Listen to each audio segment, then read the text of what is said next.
Dear friends and colleagues, welcome back to the Mangano Digital Academy. In this short lecture we will talk about the implant Scanbody, a very important topic, I think a key element in the whole digital implant prosthodontic workflow. What is the implant Scanbody? Is it a simple transfer of the implant position like it was in the past, in the past 50 years during the analogic processes, or is something more? I must say that it's absolutely something different and it's something more. And it's very important to understand the key role of this element in order not to make mistakes in our workflow. An implant Scanbody. An implant Scanbody is a device used during the intraoral digital impression to transfer the three-dimensional position of the implant to the dental laboratory. Here we can see a few examples of different implant Scanbody. We have several different shapes, design and options in the market, and also materials. And I think it's very important to focus on these first phases of the computer-assisted design workflow. We have sent our meshes to the dental technician, the mesh of the master model with the mucosal collar and with the Scanbody, and then the antagonist and the bite. And the dental technician, the first things that it needs to do, it needs to replace the mesh of the Scanbody with the library file, the corresponding library file. You need to pick up from the library, from the manufacturer, the corresponding file, superimpose them, and replace the mesh with the library, because the whole workflow then will proceed on a hybrid model that is given by the mesh plus the library components for the implant itself. And so the modeling goes on with the library components. And on the library components, in this case, there are different kinds of T-bases or structures for support. Usually in these areas, for example, in the aesthetic area, we prefer to model over this T-base an individual hybrid abutment made in zirconia, and then we cement extraorally the individual zirconia abutment on the T-base. We obtain an hybrid abutment, and then we can screw the hybrid abutment inside the implant and then deliver the provisional and the final restoration. The point is this moment, the superimposition. The technician must be very careful to check the quality of the superimposition. There are also operators in order to generate colorimetric map to understand the quality of the superimposition. I would say that it would be much better to have less deviation than 20 micron on the whole surface among the mesh and the library file. Otherwise, we can have an error that can be an error that we bring from this moment to the final workflow. So this error can really affect our final results. And it's very important. So the congruence between the mesh of the Scanbody and the library file is key, is one of the most important things in the whole workflow. And so we need to talk about the implant Scanbody, because the Scanbody is one of the most important factors in implant impression, determining the trueness of implant impression, digital impression. We have seen in the previous lectures that the intraoral scanner, with its intrinsic accuracy, intrinsic trueness, intrinsic precision, is definitely a factor. It's very important, and some scanners perform better than other scanners, particularly with implant impression. Then we have other factors, the operator, of course, the scanning strategy, the operator experience, the patient. For example, in implant impression, it's very important the number of the implant, the inclination, the depth, the position of these implants, the environmental condition, of course, but the Scanbody. The Scanbody is key. The Scanbody is really one of the most important elements, and sometimes the colleagues don't consider it too much, but it's key, it's very important, because from the Scanbody, from the quality of the Scanbody, then we have the congruence between the mesh and the library file. If we use a very good intraoral scanner but a very bad Scanbody, then we can have a very low congruence and a big problem in our workflow. So it's better to use high quality intraoral scanner and very well done Scanbodies, and we need to use them properly. The implant Scanbody is basically made of a structure. When we consider an implant Scanbody, we need to consider the structure. We have three different regions: a base, a body, and a scan region. Then we need to consider the material, usually the Scanbodies are made of two materials: titanium for the base and PEEK for the body and the scan region, polyether ketone, because of the optical properties of the PEEK. Sometimes we have Scanbodies that are entirely in PEEK. Sometimes we have Scanbodies that are entirely in titanium. The design is very important. Usually we have two pieces, but for example we can have one piece if it is entirely in titanium or entirely in PEEK. Then the most important thing I would say that is the tolerance of the fabrication, if these Scanbodies are made well enough to grant enough congruence with the library, and also the position. It's important because the operator can introduce error if the Scanbody is not perfectly screwed in position.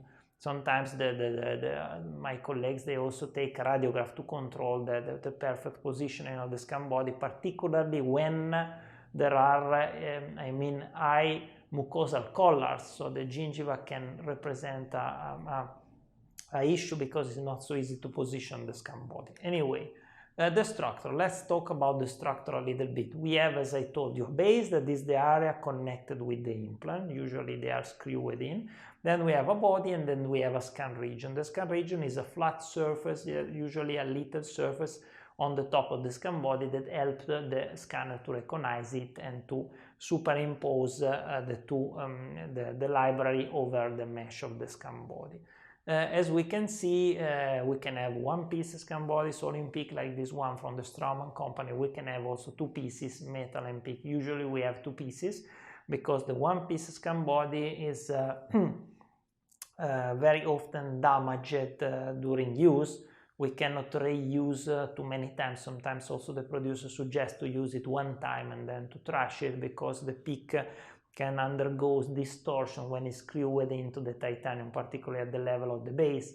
But also I would say that when you sterilize the PEEK, the polyethyl ketone, there can be deviations, dimensional deviation, and it's absolutely something that we need to avoid because, as I told you, the most important phase of the computer-assisted design is at the beginning when the dental technician replace the mesh with the library file. So we need to have a Scanbody that is very precise without any dimensional distortion, because a dimensional distortion can determine a big error in the whole workflow, particularly if the implants are more than one.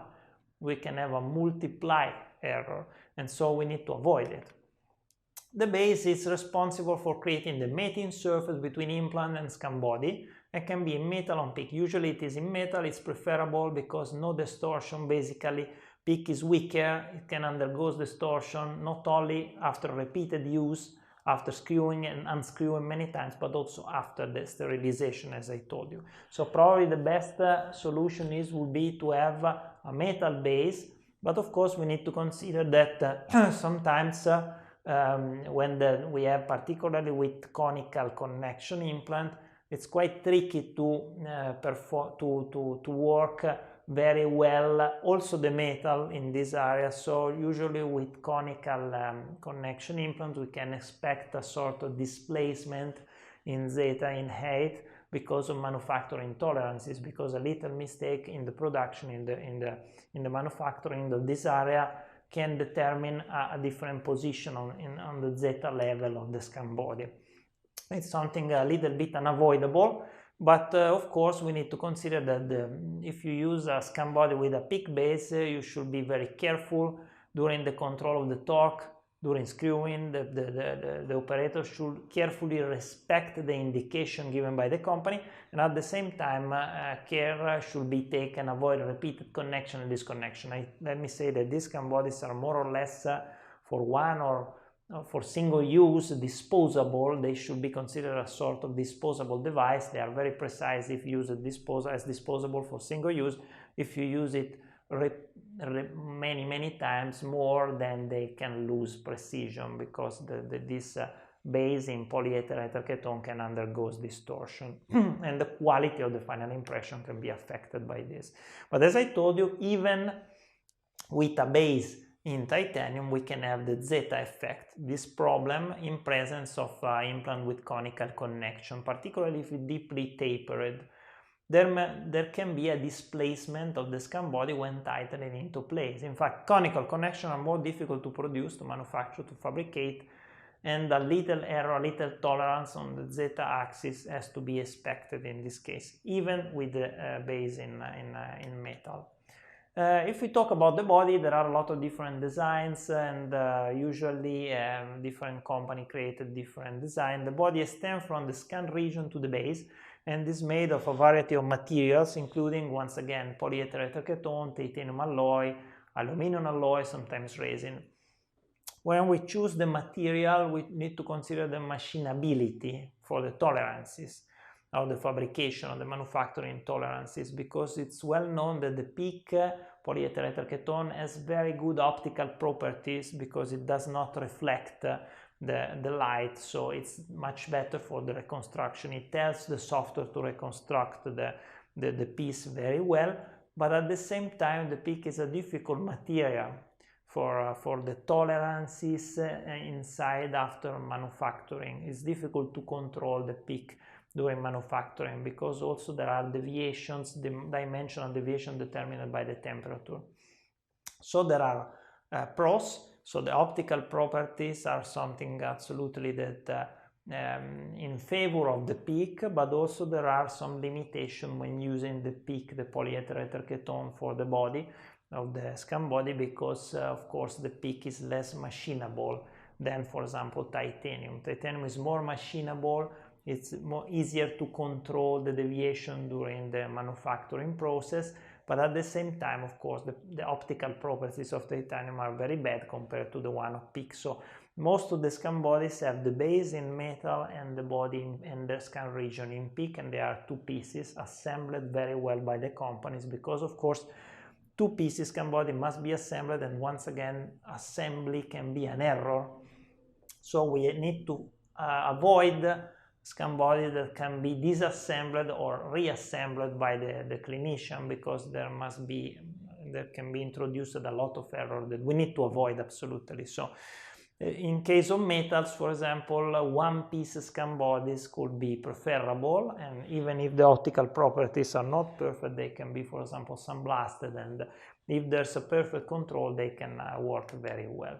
The scan region is a very interesting topic because the scan region plays a major role during the superimposition process, and so the replacement of the mesh with the library file.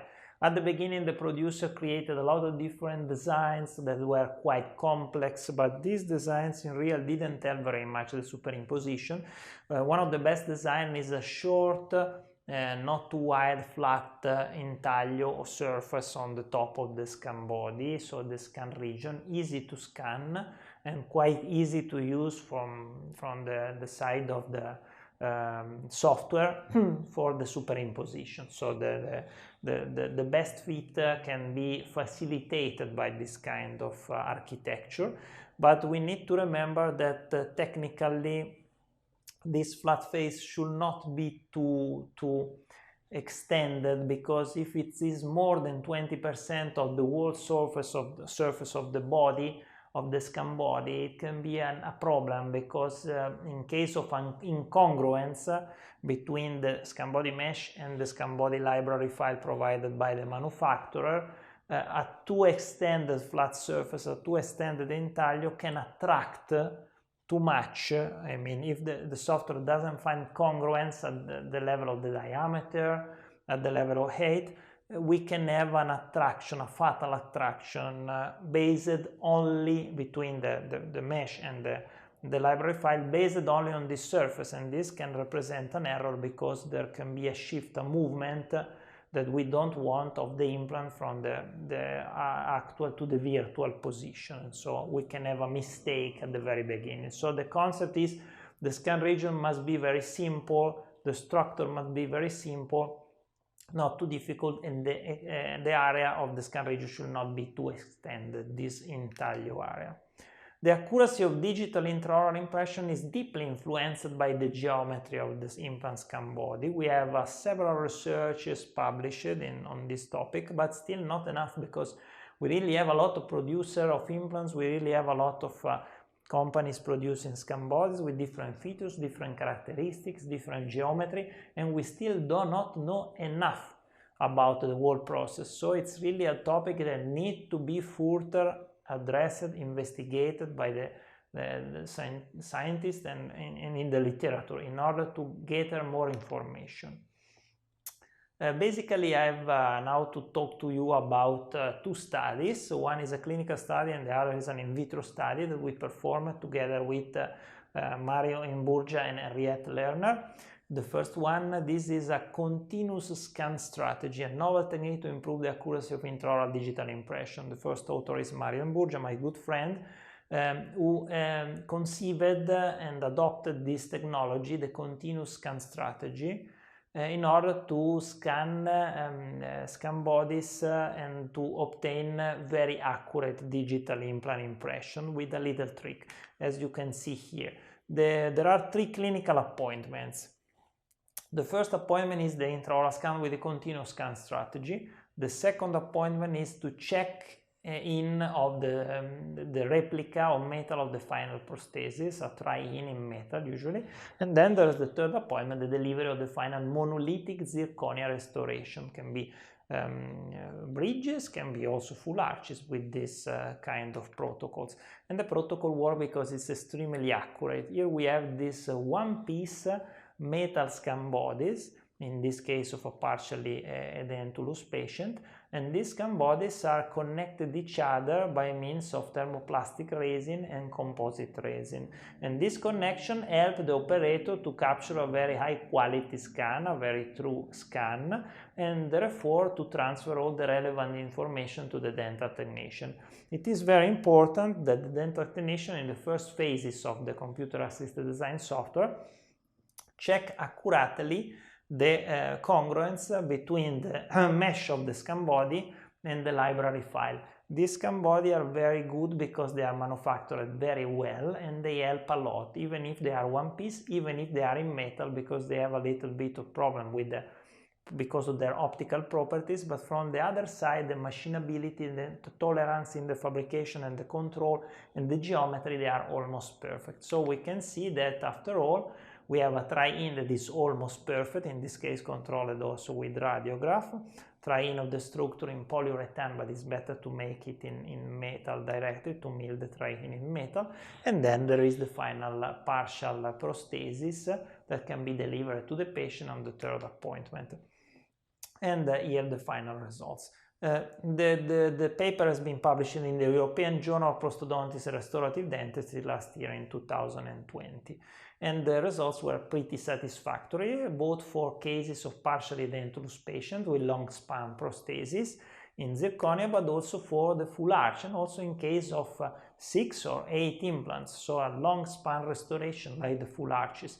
This is a fully edentulous patient with 8 implants in the maxilla. The intraoral scan is captured according to this idea and according to this concept, using one piece metal scan bodies and using the continuous scan strategy with the connection of the different scan bodies by means of thermoplastic resin. These connections help to reduce the error during the scan, at least clinically, even if it's not completely demonstrated, I mean by the literature, but clinically it looks that the use of a very good intraoral scanner with a high intrinsic accuracy and the use of these scan bodies together, joined together with this thermoplastic resin, can help to reduce the progress, the error during the progress of the scan. So this error during the progress of the scan can be reduced because there are less jump from one scan body to another, and there's something in the middle between them, in between them.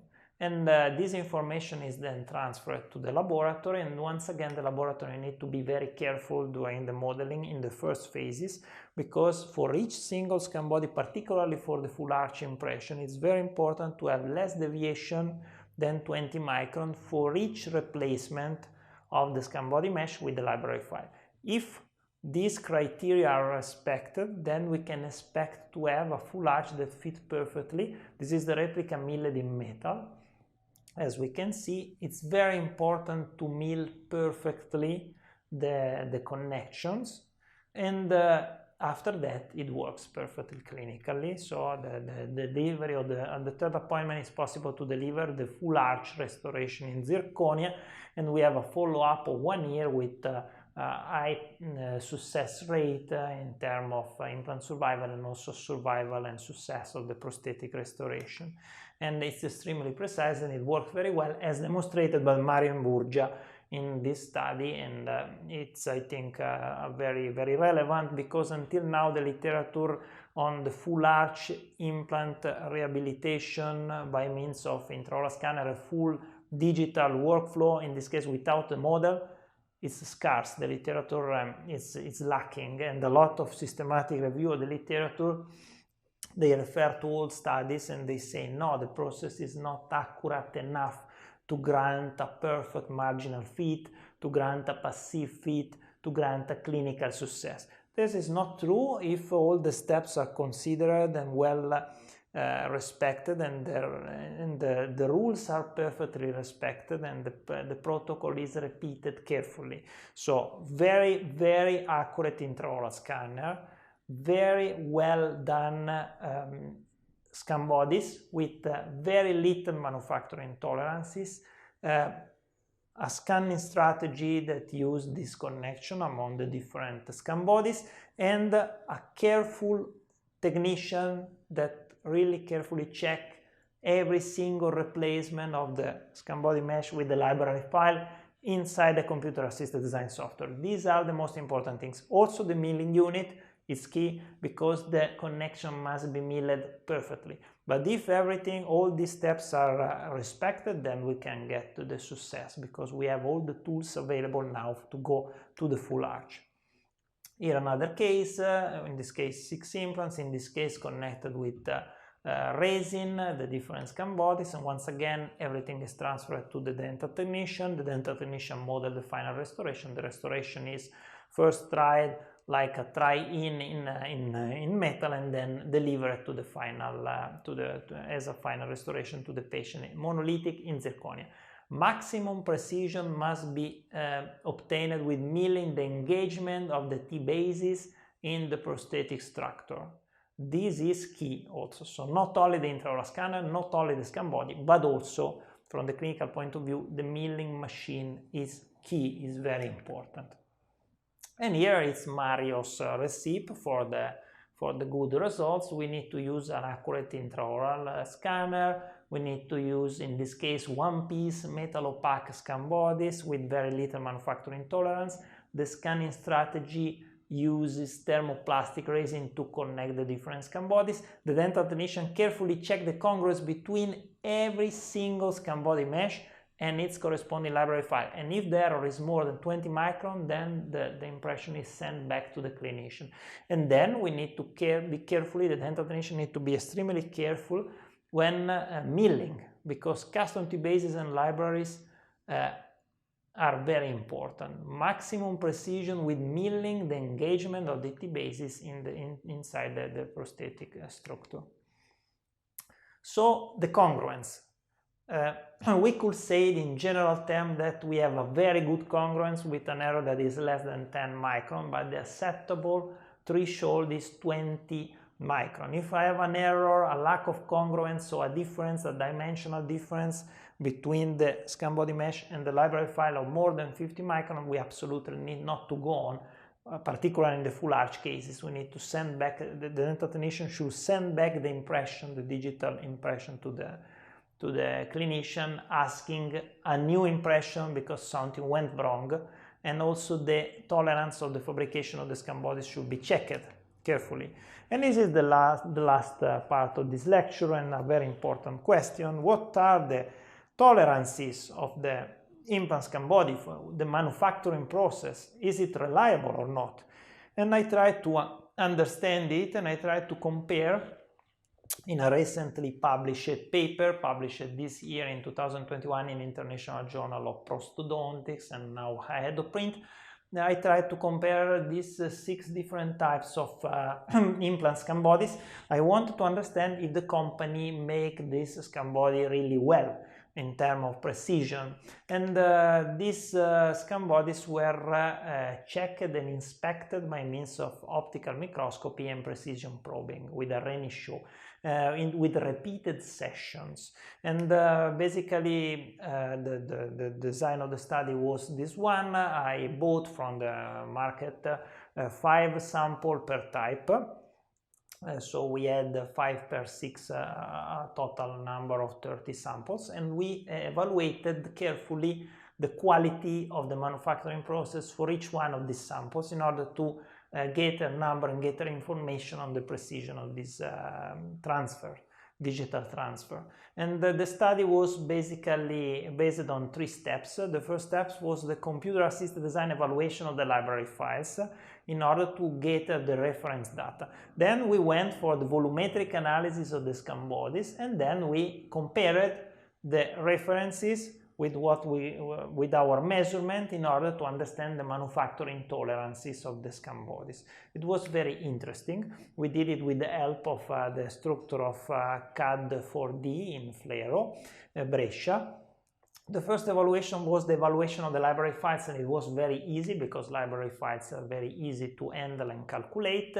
And we obtained data on diameter, height, and plane, so the angle at the scan region for the different Scanbodies, for the Nobel BioCare external hexagon, for the Nobel BioCare conical, for the Straumann bone level, for the Straumann tissue level of different diameters, for the Biotech BTK KR, and also for the Megagen AnyRidge, the 13 millimeters. In this case, we didn't evaluate the intaglio surface on the top, but the plane. And these were the data for the computer-assisted design evaluation. So the libraries are so, and considering that the libraries are designed so they have this height, they have this diameter, they have these angles at the plane, then the physical pieces should reflect exactly this dimension. If the physical pieces do not reflect this dimension, we have a problem of congruence, and then we have a big problem, a big trouble during the whole workflow. So we had to evaluate if this corresponds, if the congruence exists or not, by evaluating the dimension of the different pieces that we bought on the market. And the volumetric analysis of the Scanbodies proceeded so, by means of optical microscopy and precision probing. The precision probing took a lot of time. We used an extremely precise system, the Renishaw R0.25, with a calibration tolerance of 0.0013 millimeter. And so we collected information on the Scanbody height, diameter, and plane, so the angle of the flat face on the top, in order to compare with the library.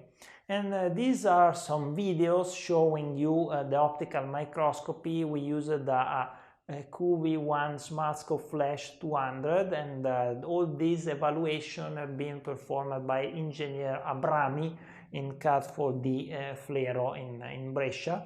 It took several days to perform the whole evaluation and to gather all the data, because these are extremely precise evaluation, and all the different pieces need specific settings for the computer. All the measurement need to be prepared accordingly, and it's not so easy, but you can get a lot of important information on the dimensional quality of your Scanbodies using these devices like the Renishaw R0.25 with a calibration tolerance of 0.0013 millimeters, so an error that is less than 1 micron.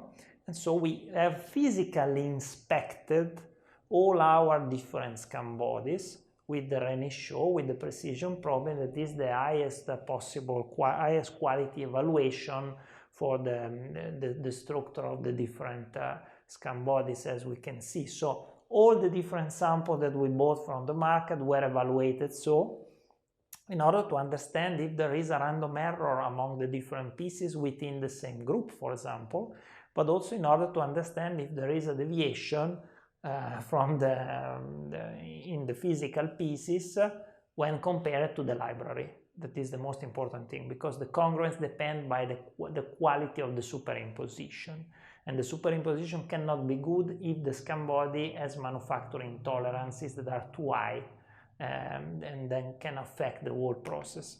And these were the results, means and standard deviation for height, diameter, and plane for the different Scanbodies. And so let's go to the tolerances. So the deviations between the library and the physical pieces. And here the deviation in height. As we can see, we expect, of course, for a conical connection implant like BTK and Megagen to have higher deviation because of that zeta effect. Of course, with flat-to-flat connection, like in Straumann, we have less deviation and is expected in this case, but we need to consider the advantages of using conical connection implants from the clinical point of view, and these advantages are huge. So from this side, I would say that I'm surprised by the good results obtained with the Nobel Biocare conical connection with very little deviation in 8. But if we watch the deviation, this is the distribution with the box plot, we are always inside the range, I would say, for all the different Scanbodies. Of course, the conical connection implants suffer a little bit from the zeta effect, but if we watch in the difference, of course, there are statistically significant differences between the different Scanbodies in terms of precision, in terms of tolerance in manufacturing. But if we watch, for example, the deviation in diameter, we see an incredible results from, for example, from the MegaGen, and the diameter is very important for the perfect congruence, for the perfect superimposition between the mesh of the Scanbody and the library file. So, as we can see here, we have 2 micron of mean difference, very little, but also I would say in general terms that all the Scanbody performed very well. The BTK had 8 microns, Straumann 3, 5, 4 for Nobel Biocare. Only the external hexagon was 13 micron, but probably related to the fact that those samples were so. But anyway, all these tolerances are very, little. We are under and below the 10 micron of deviation for each sample that is clinically acceptable and it's perfect for us. So we don't have any issues from this side. So from the side of the diameter, we have very good results, I would say. And also, of course, differences between the different Scanbodies, but we are talking about something that is clinically acceptable in all cases. And then we have some tolerance in plane measurement that are a little bit higher for BTK, for example, than for the other Scanbodies. It depends on how the surface intaglio on the top, the scan region, is made. In this case, once again, a very good performance by MegaGen and Straumann and Nobel Biocare conical connection. The Nobel Scanbodies are made by Elos, and the quality is very high, I would say. And this is the situation with more or less all the companies with very little or no deviation, with the exception of BTK that has a higher deviation for the scan region. And once again, there are statistically significant differences between the different pieces. So at the end of the study, we can say that we have, of course, tolerances in the production of the different Scanbodies and statistically significant differences among the different Scanbodies in height, diameter, and plane measurement. It's very important to limit the tolerances in the production if we want congruence, so if we want to have a successful digital workflow, because we can have a perfect intraoral scanner, the best intraoral scanner, the very good intrinsic accuracy, we can have a careful operator, we can have a good strategy, the patient can not move, can be extremely compliant. But anyway, even if we have all this perfect condition, if we use Scanbodies that are flooded, if we use Scanbodies that have high tolerances in the production, then all our workflow will be jeopardized by this, because the congruence between the mesh of the Scanbody and the library file is key in order to reduce mismatches between the virtual and the real actual position of the implant in the mouth of the patient. If there's a mismatch, if there's a shift, a movement of the implant in the virtual scenario, then the whole workflow will be affected and we will have a lot of problems. So it's crucial for the implant manufacturer to reduce the fabrication tolerances to a minimum in order to transfer the implant position predictably. Thank you very much for your kind attention. I think the topic of the Scanbody is very, very important, absolutely key in the digital implant impression workflow. And if you have some questions, if you have some criticism, some doubts, please don't hesitate to write me. I'm very happy to try to reply to you and to talk to you and to discuss with you this very relevant and interesting topic. Thank you very much and have a great day.